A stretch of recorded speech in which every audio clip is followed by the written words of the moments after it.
Alrighty. Welcome everybody. We're going to talk about the T4 race at Indianapolis here, 2021 runoffs. And my name's Colin. I'm driving the T4 number 10 FRS here. I'm supposed to be gridded up in 16th. And Rick, who's here with me, is in the number 15, who was supposed to be gridded up in 17th. Now, somebody did not go left when they should have gone right at the splitter, and it shuffled the whole field. So I'm actually sitting here in 14th, and Rick's in 18th. So good job, whoever you were, on getting the splitter wrong. Yeah, whoever's right in front of me is just. We sent 3 cars went left, and then this is the start that gets waved off because it looks like Chi is stepping out of line. And here you go. So if you were about to wave the green flag, I can see why you'd pull your arm back in, because one of these things is not like the other. And so this is our missed start. We got them all done. Made it. That was close. Just in time. All right. Well, Stephen let's Blesson skip and ahead Thomas here. 20i. That is also a deep in the field. Stephen Take out of Houston. top 3 somehow after all of that shuffle. Yeah, Familiar with that chassis. All right. Looking forward to Derek Ambrose's success. It's There's a long another broadcast, Mazda so 3S a little well quick. deep in the field. Stephen Take out of Houston, Texas has a Mazda 3 as well.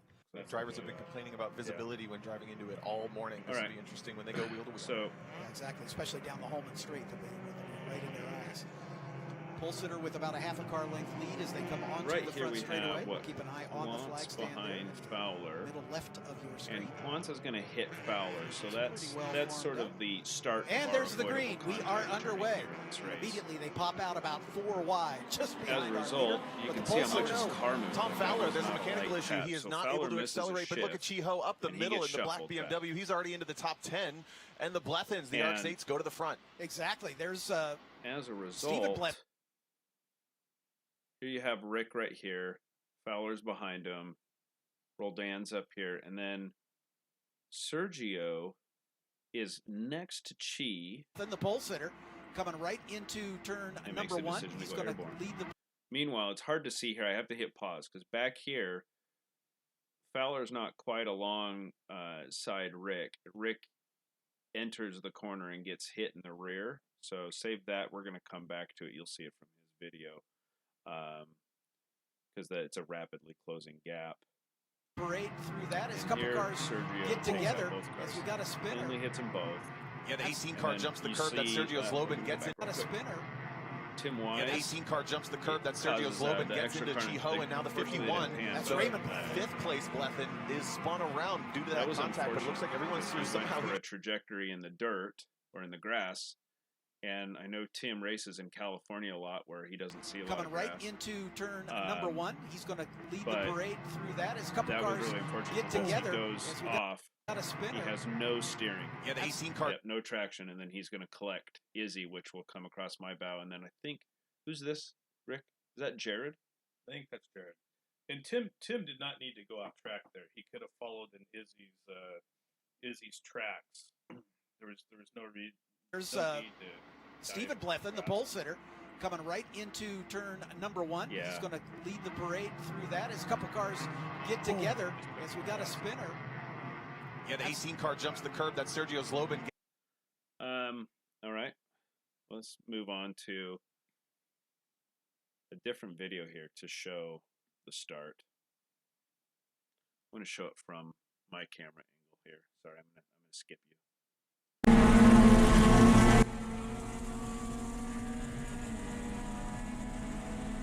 We'll go back. I know. Yeah, why is it so quiet? Actually, do I have my? No, it's recording the volume of the video here. But right here, I don't know. Like, that looks really bad for my. Like, why did you make that decision?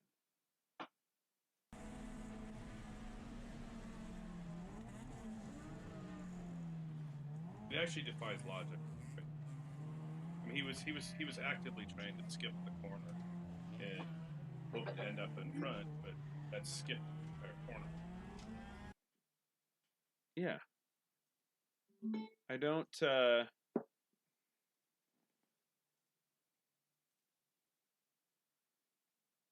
gonna watch it again here. Just that was. I don't. I'm. You know, where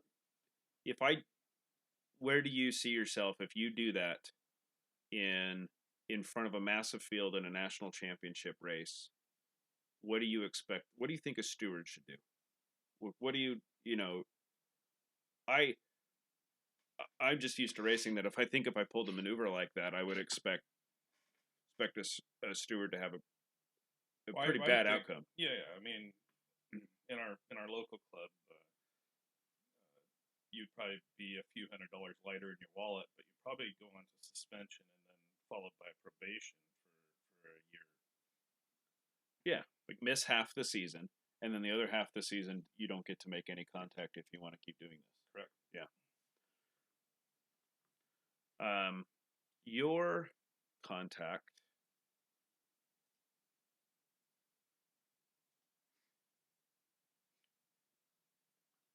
Turn down the volume here a little.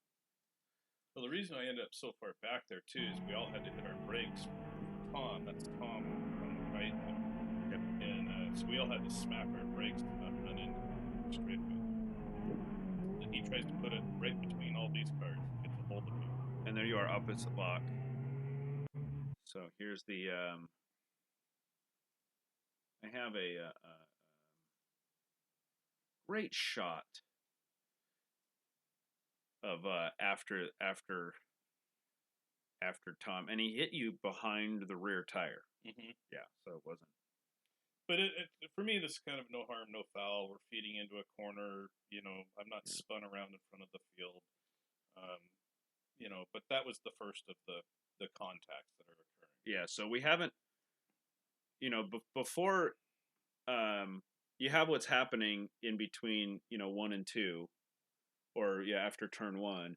But we've already had, just on the straightaway, before cars even entered turn 1, we had contact twice. Quant's hitting Fowler contacting you.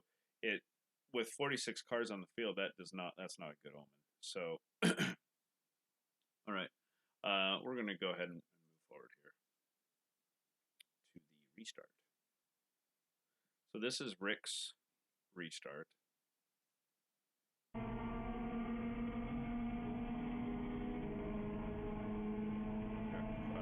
Gordon, Quantz, Sergio, Charles, right here. Right, so he goes around everyone. Yeah. Gordon kind of flicks at me right there. Yeah, the Charles is coming through. So let's stop here. There's something fascinating going on right in front of Borden. Right here. What do you see? We're two cars back, and we already know a Miata's going to crash. Right, he's losing it right there. Yeah, he's at opposite lock. Tires in the curb. Borden's got tires on the other side of the curb. Here's Laughlin to the next of you, and then Fowler's right off your right flank, right? Mm-hmm. So Charles is going to take out Blethyn. And then goes. Yep, and then Borden is going to take out Sergio. Yeah, Borden goes full throttle and spins, just dumps him right there. Yeah. Now Quantz, here's the important thing that should be noted. Quantz is already going like, bye, I'm out. I don't want any part of this. This is an avoidable maneuver, meaning he can avoid a thing, so he's making a maneuver to do it. And I know that sounds like a basic thing to say, but Rick sees all this happening, and he's like, oh, I'm going to keep steering. I don't want anything to do with this, and get on the brakes. Like, what do? I can turn, I can get on the brakes, I can do both, slowing down. But one of these cars decides that they don't need to avoid any of this. Even Brian's going, well, this guy's perpendicular to me, so I'm going to try to go left. And we're not in contact. We're not in contact. I'm not in contact with Brian. That's right. Yeah, you guys are even not. though it might look like it, but I am not. He's trying to avoid Steven, who is you can see him right over the trunk lid. but he's aimed at Sergio, so it's pretty dicey. And by this point, Borden has driven through a 3/4 wide car gap. Yeah, so let's look at this, because we talk about Borden going full throttle into him. Did he? Whoops! I'm gonna learn how to use my videos. I'm gonna leave the volume up here, and so it should pick up the volume. Just listen to his engine.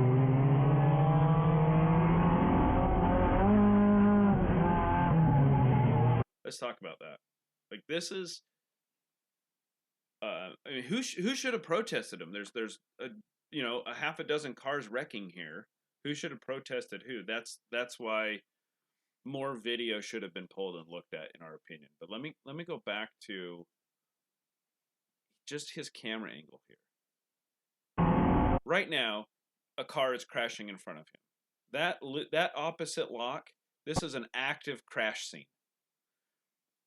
And knowing that a car is crashing, once a car's loose in front of you, especially a car like an MX-5, you know that it's gonna even if he saves it, it's gonna be slowed quite a bit in its overall speed. So you're gonna probably have to do something about that.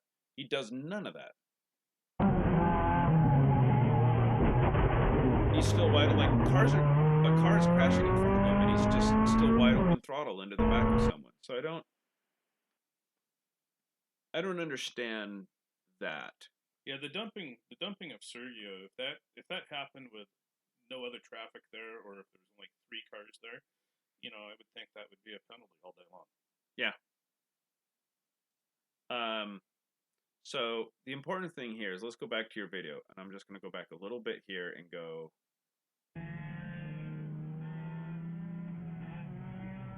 You're about to die. Like, your car's going to get hit in the rear. Look at that. Hit in the rear, hit in the side, hit in the front. Oh, I thought it was going to be total. Yeah, and then all of a sudden, Fowler comes in like a wrecking ball and just... I'm going to save you, Rick. Got you. Thank you. Right. Yeah. And then I get a little door damage from him. We'll go over that one later. So here's what we'll do. Yeah, I mean, you can see in your rear view. Look at his rear view. So you have Derek Ambrose's Mazda 3 behind you, and Fryer is right here. He doesn't take to the grass or avoid everything, and I don't know how much of a brake pedal he's on, but the poor guy makes the unfortunate choice to keep turning left, and he's like, right, he's gonna take you out. You're done for. Yeah, I see him coming. Yeah, and then. But he chooses Derek. But he chooses Derek. Yeah, like, you should buy Derek a nice bottle of whiskey. Just like, thanks for saving my bacon, man. Right. Yeah, like, the fact that your car came out of that with just a minor dent, like, you should probably just buy a lottery ticket. Yeah. So let's go ahead and skip ahead to. Am I doing this wrong? I'm doing this wrong. Hold on. Bear with me. I got to get a look at the. So this is we did your restart, and then we do my restart. Where's my dash? There it is. All right. Sorry about that, everyone. All right. So here I want to point out. I'm a little bit ahead of. Well, no, Rick, you were ahead of me. You're way up there. Yeah, I'm behind Rick at that point. So I'm behind Rick, and here's Laughlin, here's Fowler. And you can see, I just want to point this out. I know it seems weird to say, but his brake lights work. So that's going to come in handy here a little later.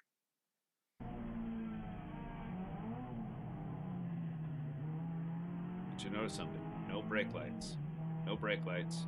No brake lights. No brake lights. Ever. The important thing to note. Everybody else has brake lights. Everybody else has. Crashing is like in this frame right here. Crashing's already happening. Cars are perpendicular up ahead. The car that he's behind, Brian, doesn't have tinted windows, so he can see through the car, right? There's car parts on the track. Quantz is already in the grass. You're going to get on your brakes. The car in front of him and the car in front of him are already on their brakes. And he has made the active choice to stay in it. His speed does not retard at all. It doesn't slow down. It just how you could look at how could you watch this video? And this was the thing that really frustrated me is I was in impound for half a day, and I talked with a variety of officials. And to be clear, this is the second time I've ever been to Runoff, so I've only been racing with the SCCA for 3 years, so there's some elements here that are new to me. But I talked with multiple officials where I was like, I got video. I even had my my buddy go over and grab my laptop. I've even got my video open. Do you guys want to watch it? Nope, we don't want to watch it. We don't want to watch it. That's not what we do. So it was odd to me that I had this great shot and nobody wanted to watch it. And so that was surprising to me. So I was not prepared for that. Yeah, I don't know whose videos they pulled, but certainly I'm in the middle of it. They didn't ask for mine. I know several other people, their videos didn't get requested for review. We're all required to have them. So we felt, and we strongly feel that this is absolutely avoidable. There was no reason for him to barrel in there willfully, while everyone in front of him is either wrecking or on the brakes, and he just made it worse. There's no way in which this should be deemed unavoidable, but yet we have emailed the regional executive steward, and the outcome from that was that this was reviewed from multiple angles. Well, not my angle, and it was reviewed and decided that Tom Fowler's contact was unavoidable. I find that a spectacular failing in decisions, but I think that the outcome really is from a lack of seeing it from the proper angle. I just think more video should have been viewed. Yeah, I kind of feel like with him staying in it, at a minimum, he should have tried to dive to the grass. Yep. Which he would have ended up hitting. I think that's Tyler's up there in the grass there. But. Yeah, I mean, Brian. Like, if you think about it, you were slightly in front of him. You survived. Brian survived. Quantz made it out alive, right? Mm-hmm. He made it worse. That's the difference. A lot of you are braking and maneuvering away and trying to avoid, and he made it worse. Well, he put a fellow racer. This is club racing, for God's sakes. He potentially made it better for some you. Of us yeah, to drive away. But it's club racing, and he put a fellow competitor in the hospital. Like, right. I don't. In the end, and then that's the great thing to say. It's club racing, right? Nobody's taking home a paycheck from this. Yeah, so they finally, after some other penalties, I got a pint glass. Yeah, I survived impound. I got a medal and I survived impound. I got a pint glass for 4th place. All right. So that's a little disconcerting. So that's really the most of the video that was worth watching. Quantz gets a tire cut down a little bit later. That's on the when we actually start racing again for real, and he does a pretty good job on avoiding everybody. And then let's see, the other video I wanted to showcase here, going back to the this carnage.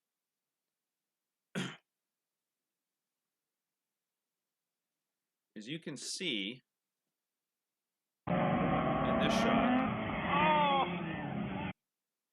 slowing down,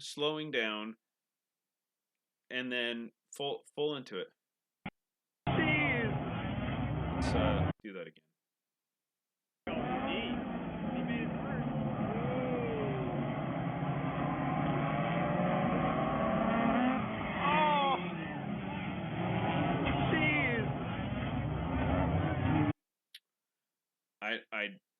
I just a lot of stunning things going on.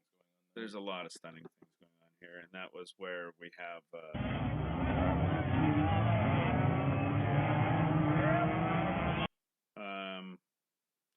this happens towards, this is the last bit of contact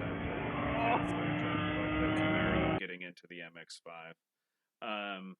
The other one more.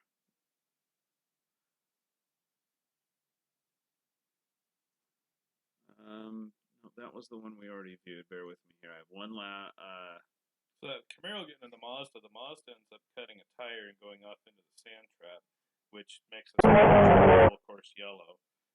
We lost a lap with the attempted jump start, and then the 2 long full course cautions. I mean, really, I think we had 3.5, maybe 5 green flag laps. Well, green flag, but I mean full speed where you're not at a restart or yeah. But I mean, it was 4.5 laps or something that we actually raced after towing 2,400 miles there and then tow 2,400 miles back.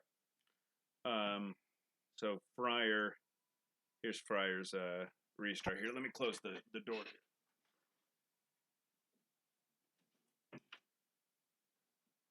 Clearly past nap time here for the little one. All right, so this is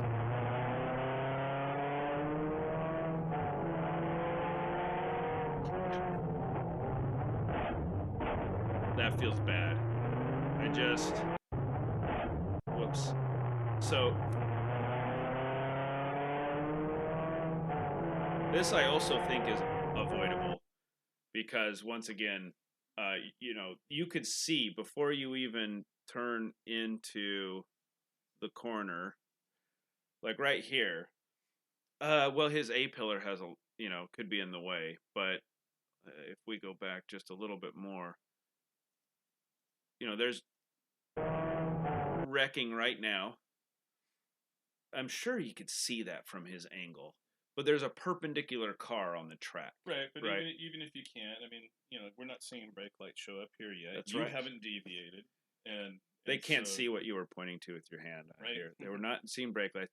No, that's a good point. So I think that this goes to if I was doing a driver's education thing, I would say this is where everybody keeps, they keep harping on that same mantra of eyes up, look through the corner, eyes up, look through the corner. Right. This is one of those things. I think he target fixated because if you watch his hands, he keeps turning left, and then suddenly he turns right just as he impacts Derek. But he should have followed you. Right? Yeah, like this would have been a good time. Right now, track is blocked, brake lights are on, and you haven't left the track, but he's got room to, oh, wait a minute. Why is he doing that? Maybe I'll head in that direction. And there's tire smoke. I guess it's kind of hard to see, but, there's got to be some choices being made right now. There should have been choices being made right now. Yeah, it was maybe the decision was made too late, or it was object fixation, or both. But yeah, that was. And he even turned back. Yeah. And that's where my door contact happened, was the front of Derek's car ended up in my driver's door. I wonder if he was just trying to hit you, and then he messed up. No, I'm just kidding. I'm just kidding, Kevin. Sorry. But I think I saw it coming. I thought for sure that's me. But I think this goes to that whole, there's a lot of value in keeping the eyes up and looking through the corner because, unfortunately, Kevin got his car creamed there. Derek's car has a ton of work to do on it now, and he didn't finish the race. And so that's where this one was not. This doesn't seem like one that was like as bad as anything Tom did or Sergio did, but definitely something that could have been avoided. So there's definitely some learning that can take place from this. Yeah, and I think this is a good showcase for others that of some of the stuff that gets taught about why keep your eyes up. It's more than just looking through the corner. It's because you can see things happening well in advance. But the other thing that I'm going to put on the screen now is some of our thoughts that I typed out. This way some of you can get a screenshot of them. I wanted to go ahead and type out the avoidable contact. There's a certain model of car that seems to be showing up a lot on this list. I also want to point out, and I pull up the video here, that the year before, when the field was only 20 cars, there was contact made by only 2 cars. And I'm going to give you a guess of what those 2 cars were.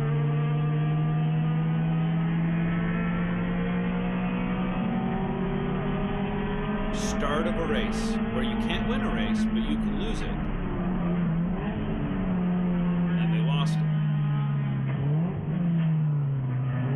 in the front of the field. So there's a bigger discussion going on here. Is why is it that it's not a lot of RX-8s that are running into cars? It's not a lot of 86s that are crashing into cars. What is unique about this model of car that causes this, that leads to this? I don't know what that is, and that's where feedback, input, discussion probably needs to take place. But that's a whole lot of avoidable contact and a whole lot of one car showing up on that list. It's got to be in the owner's manual. Yeah, you can't collect contingency money unless you've hit enough cars. Right. Yeah. Right. You're scoring points. Death Race 2000. Well, I to be honest with you, this is bad for Mazda's brand. This should be bad for Mazda's brand. I think Mazda should bail on contingency for people who are involved in contact.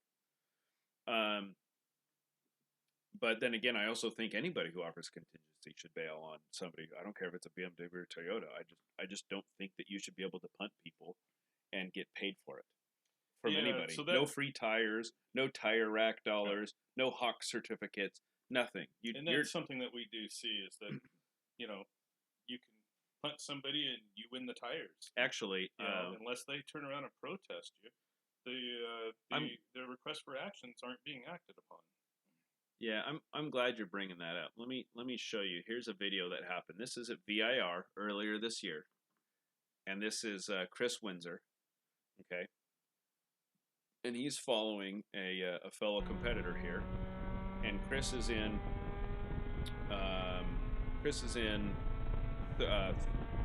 So he's gonna.